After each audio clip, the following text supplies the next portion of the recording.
on moving from taxation to production. But in this particular 2023 budget, we've seen a lot of taxes. Why this shift? Well, let me say that good evening to my friend in the studio. And good evening. And I was going to comment on Dr. Tofor's submission before we all went off. Okay, you can do that and then respond to this one now, sir. That's all right. Because he even mentioned the issue of production, moving from transition to production, and it looks as if we are coming back. I mean, that's just because the times we find ourselves is quite difficult. I mean, there's no doubt about the fact that the country is going through a lot of challenges. We are not debating that. In respect of what my NDC friend is talking about, I think the solution is that we are preparing for IMF. We have lived in a country where we don't have enough people paying taxes. Let's face the facts. This is on MPP NDC. All right? Even if it's MPP NDC, the people in NDC are not criminals. The people in MPP are not criminals. It's okay for people to identify with the party. So let's just have a national debate on this part. We live in a country, a developing country, of course, where over the years, all governments have tried to fix these economic structural challenges, which we do know. A lot of imports, few exports of raw materials, 2.4 million people out of about 31 million people paying taxes. Taxes are few. And last time he said, when we went off air, I was talking to Dr. James Tofor, and I realized he's also a chartered accountant from the UK, and also I'm also a chartered accountant from the US. All right. In America, okay, when I was there, I used to have a tax firm. People were paying as much as 40% of their income in taxes. At the end of the year, then they file their taxes and they get refunded. The things we see that we like in developing countries are paid for. People pay for it. So you can drive on a road where for about 10 years you will never take your car for any fixing engine or anything because it's good. Here we find ourselves in our country where very few people are paying tax. And that's what Dr. Tofor was saying, that we should be looking at tax inefficiencies and deal with them. Yes, I agree. Totally. It is not for us to begin to increase the incidence of taxes. The incidence of taxes here is saying that few people, the very people that are known, are still being asked to pay more. I agree. But then in the short term, in the immediate term where we are preparing to meet IMF conditionalities, where the IMF will tell you, hey, my friend, you have to live within your means. Okay? Either you increase revenue or you cut substantially. And a big cut can really bring us very bad. There will be no growth. Where should that big cut come from? Some believe that government should reduce the size of government. Where should that big cut come from? I agree. In fact, I agree with my friend on the other side. And this is said that we should even tackle corruption.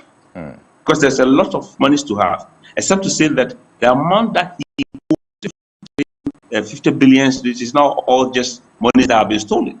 Those are monies, some of which are inefficient spending and misapplications and here and there.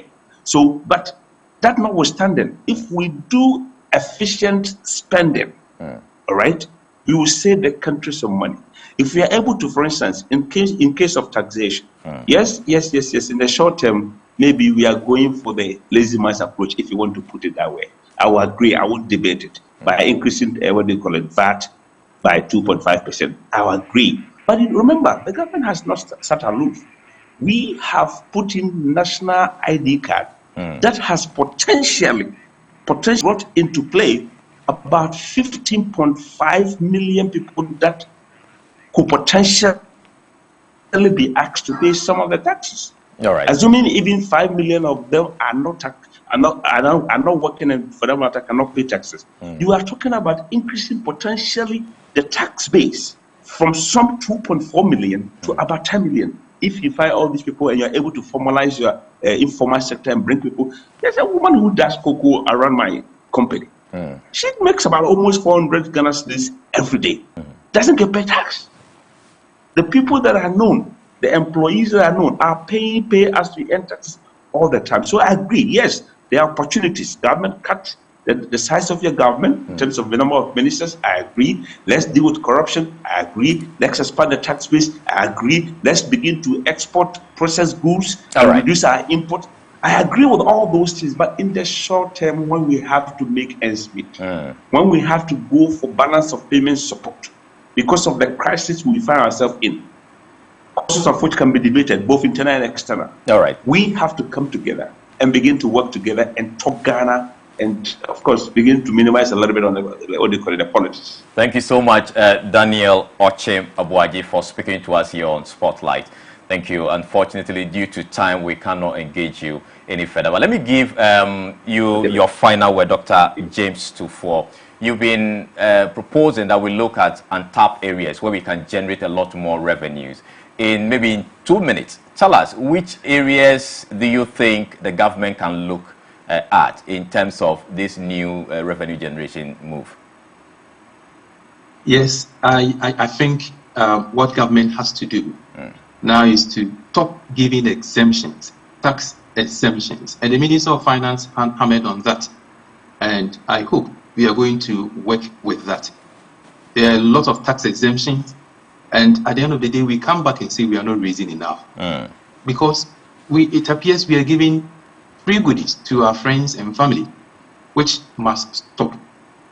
And then the size of government, which has been mentioned, I think over the years we have talked about this, the size of government is too much. Is it time to cap it, let's say, to know? In our neighbor, with our neighbor, La Côte d'Ivoire, all right, the president of La Côte d'Ivoire announced that he was going to slash his government by about 25%. And this was in response to the global crisis, okay, that we're going through, and also for efficiency. So if government is proposing that we could cut expenditure by about 30%, what it means is that most of the ministries will not have all their resources to work with. And therefore, cutting down by about a third should be realistic. So government should work on that. And then I have also been looking at the unemployment situation. Over the years, we had this as a major crisis. And as commentators say, this is becoming a national security crisis for our nation. And it appears we are not solving it. And this IMF assistance we are going for is probably going to worsen that. But I think we can think outside the box. All right. You know, I have been looking at around the world. Go to the UK, go to the United States, go to Australia. These nations are going through crisis, labor, because they have huge elderly population. In the UK, for instance, 1 minute, there's a shortage of over 40,000 nurses. Over 40,000 nurses. And so why do we call ourselves a Commonwealth country, a friend to the UK or to the US or Australia, when we cannot exploit some of these opportunities?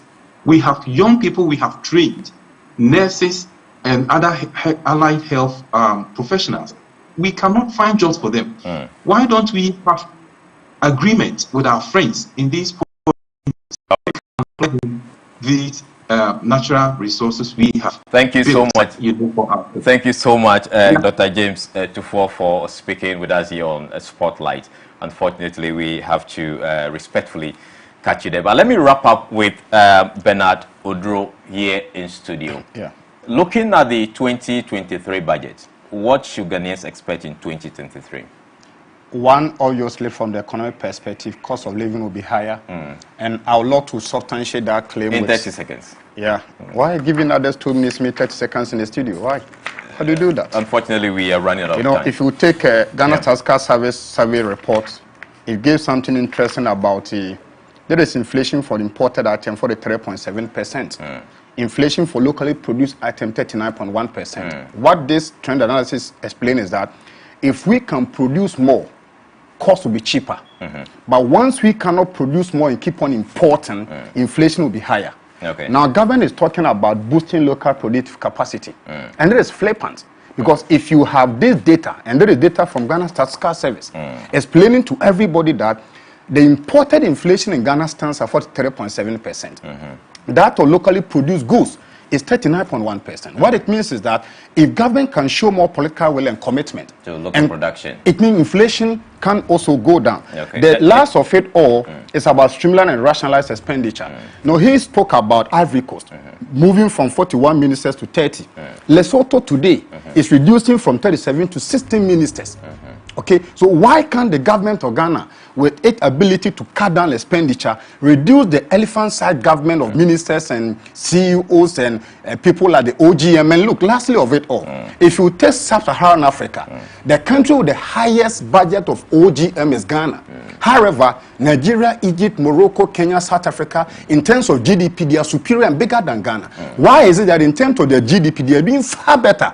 But when it comes to budget and size of employees at the government machinery, Ghana tops all. So for me, maybe the our issue problems of are bigger. No. You cannot tell me that you're playing bigger than Nigeria with almost 300 million population. Take South Africa, take Kenya, take Morocco. These are bigger economies. What do you think is the reason, briefly? Political politic. You are just pleasing people who help you to come to power. But don't forget that we should go the Singapore way. Pragmatism, honesty, meritocracy. If we can let meritorious people hold public offices, it leads to efficiency. Thank you so much, Bernard Oduro-Techi, for speaking to us here on MX24 television. And this is where we draw the curtain on today's show. Unfortunately, we couldn't have enough time to delve into all the issues we've read, but we promise to come your way again another time with another exciting edition of the Spotlight Show. My name is Carlos Caloni. Thank you so much for watching. Catch us next time. Bye-bye.